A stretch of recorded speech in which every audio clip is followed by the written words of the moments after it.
Welcome to Dan's Car and Studio.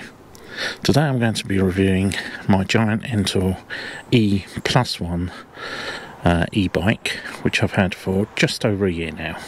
So far I've been really pleased with the bike. Had a few teething problems.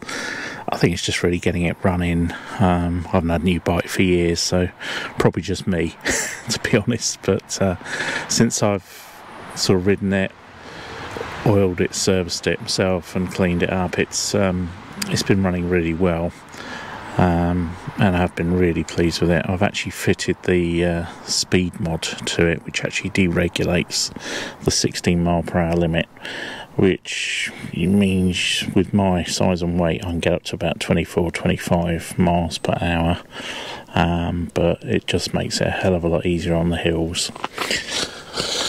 Having a look around the bike itself, I've added some panniers on the back there, which are really handy for carrying stuff like my GoPro and a spare battery, which I've also bought and carry with me.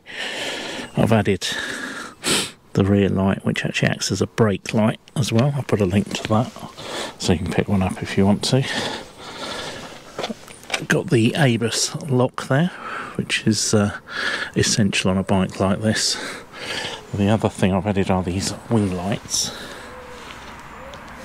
which are basically indicators that you press on and press off, and they make you a lot more visible in traffic. They're fantastic, and they've been an absolute boon, to be honest. I wouldn't be without them. The other thing I've also put on is a wing mirror, which I think some people probably think, oh, why do you need a wing mirror on a bike? But to be honest, saves you looking over your shoulder all the time, and you can actually see what's coming up behind you.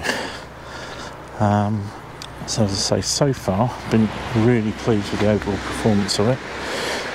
Added those couple of extras, but yeah, it's been very reliable. The only real problem I had with it was after I fitted the speed mod, it wouldn't turn on. But what actually happened is you have to fit the speed mod up in the motor housing, which is down under there, and it's quite a tight fit with the wires going up into the frame there, and ended up one of the wires had got caught and pulled out, so put that back in.